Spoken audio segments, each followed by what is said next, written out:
दोस्तों नमस्कार। आप सभी का हमारे YouTube चैनल पर स्वागत है।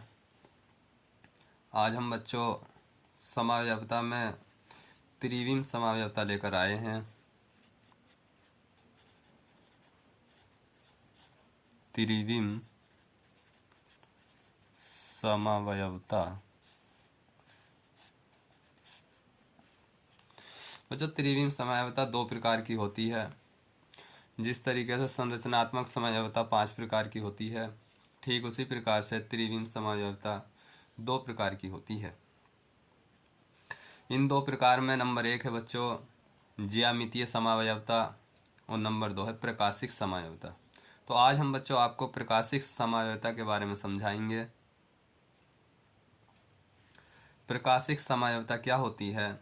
तो प्रकाशिक समावयवता से पहले बच्चों त्रिविम समावयवता को जानना जरूरी है। तो बच्चों त्रिविम समावयवता में क्या होता है? जब समावयवी यौगिकों की संरचना भी समान होती है और उनके अणुसूत्र तथा संरचना सूत्र भी समान होते हैं, परंतु उनके अंतराकाश में अभिविन्यास भिन्न भिन्न होते हैं, तो ऐसे यौगिक त्रिविम समावयवी कहलाते हैं तथा उनमें उत्पन्न समावयवता को त्रिविम समावयवता कहते हैं।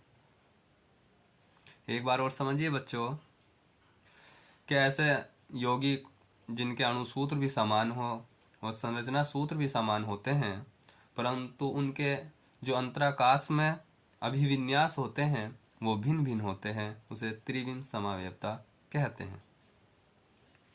तो जो त्रिविम समावयवता 2 प्रकार की होती है, कितने प्रकार की? 2 प्रकार की होती है। नंबर 1 है बच्चों ज्यामितीय समावयवता और नंबर 2 है प्रकाशिक समावयवता। तो आज हम बच्चों आपको प्रकाशिक समावयवता के बारे में समझाते हैं। प्रकाशिक समावयवता।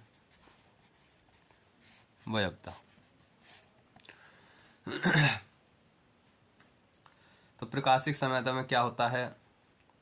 वे यौगिक जिनके भौतिक और रासायनिक गुण समान होते हैं, परंतु समतल ध्रुवित प्रकाश जो होता है उसके प्रति उनका व्यवहार भिन्न भिन्न होता है, ऐसे यौगिकों को प्रकाशिक समावयवी यौगिक कहते हैं। और इस घटना को प्रकाशिक समावयवता कहते हैं, या उन यौगिकों में उत्पन्न होने वाली समावयवता को प्रकाशिक समावयवता कहते हैं। जैसे बच्चों एक लैक्टिक अम्ल है, देखो लैक्टिक अम्ल से समझ में आएगा CH3OH H और CH3 CH3COOH CH3COOH, ये बच्चों COOH आएगा क्योंकि ये और ये मिलकर CH3COOH एसिटिक अम्ल बनता है, तो इसलिए आया CH3। तो ये है बच्चों लैक्टिक अम्ल, लेकिन इसको कहेंगे डी लैक्टिक अम्ल।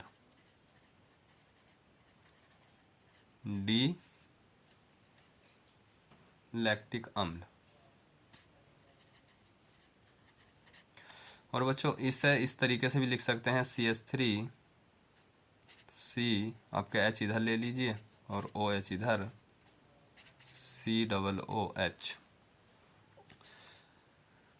तो ये है बच्चों एल लैक्टिक अम्ल। एल लैक्टिक अम्ल।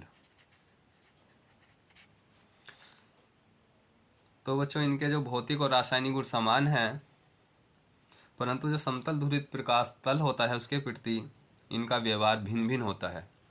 देखो इसका मतलब ये है कि इसे इस तरीके से घुमाया जाए, यानी कि क्लॉक वाइज, जो क्लॉक होती है ना घड़ी, उसकी डायरेक्शन में घुमाए, तो इसे कहते हैं डी लैक्टिक अम्ल।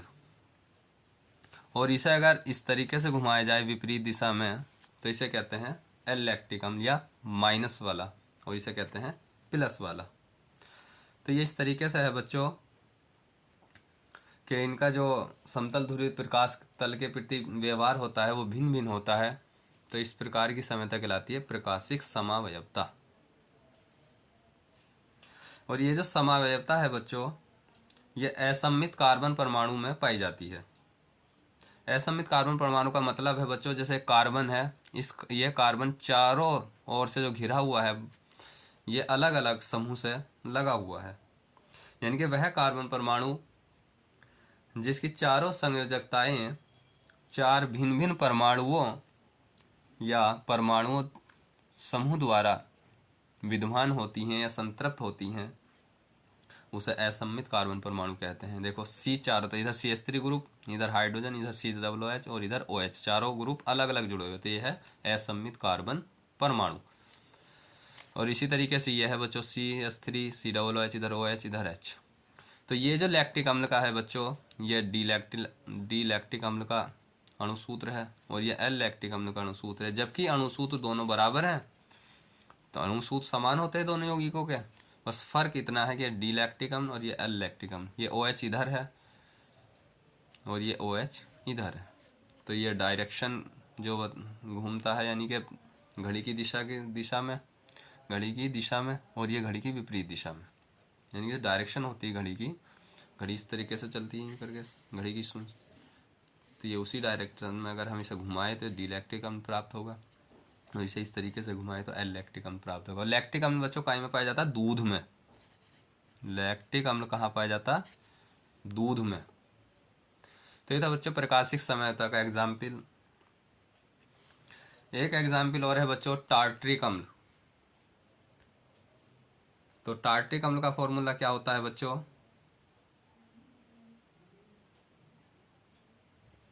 टार्ट्रिक अम्ल का फार्मूला बताइए। तो इसमें होता है टार्ट्रिक अम्ल में C और COOH, इधर OH, इधर H, C,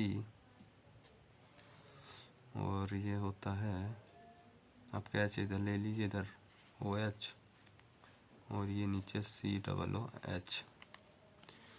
ये है बच्चों टार्ट्रिक अम्ल का फॉर्मूला। और टार्ट्रिक अम्ल बच्चों कहाँ पाया जाता है? खट्टे पदार्थों में पाया जाता है।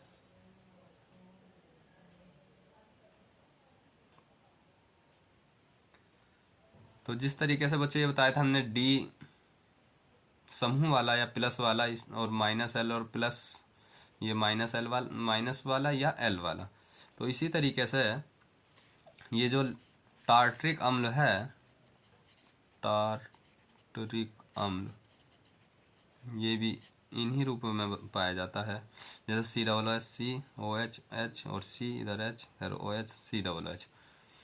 तो इसमें क्या होता है बच्चों, इस तरीके से ये आधा तो इस डायरेक्शन में घूमने की कोशिश करेगा और ये आधा इस डायरेक्शन में घूमने की कोशिश करेगा, तो ये दोनों के प्रभाव को निरस्त कर देगा, दोनों के प्रभाव को निरस्त कर देगा। तो अगर हम इसे इस तरीके से और बनाएं, COOH, आपके H इधर ले लीजिए, OH इधर, C इधर OH और इधर H और COOH। तो ये क्या हुआ बच्चों कि ये इस तरीके से आधा घूमेगा और ये आधा इस तरीके से घूमने की कोशिश करेगा। तो ये भी जो है यानी कि 50% इधर को घूमने की कोशिश करेगा और 50% इधर को, तो ये इसके प्रभाव को क्या कर देगा? निरस्त कर देगा। तो ये हुआ बच्चों प्लस डी तरीके का टार्ट्रिक अम्ल, और ये हुआ माइनस एल तरीके का टार्ट्रिक अम्ल। एक होता है बच्चों रैसैमिक मिश्रण। रैसैमिक मिश्रण, रैसैमिक मिश्रण का मतलब क्या है बच्चों? जैसे अगर हम किसी बर्तन में लेके डी लैक्टिक अम्ल ले लें 50% और 50% लैक्टिक अम्ल ले लें और दोनों को मिला दें, तो ये तो इधर घूमेगा क्योंकि 50% है, ये घूमने की कोशिश इधर करेगा, तो दोनों के प्रभाव को निरस्त कर देगा। तो इसे कहते हैं रैसैमिक मिश्रण। क्या कहते हैं इसे? रैसैमिक मिश्रण। तो रैसैमिक मिश्रण में क्या होता है बच्चों रैसेमिक मिश्रण में होता है 50% डी वाला भाग और 50% एल वाला भाग, चाहे वो डी लैक्टिक अम्ल हो, एल लैक्टिक अम्ल हो, या आपने ले लिया लैक्टिक अम्ल या टार्ट्रिक अम्ल, तो उसको ले लेते हैं। तो ये रैसेमिक मिश्रण का मतलब है 50% डी वाला भाग और 50% एल वाला भाग, तो दोनों को मिला के क्या बनता है, रैसेमिक मिश्रण।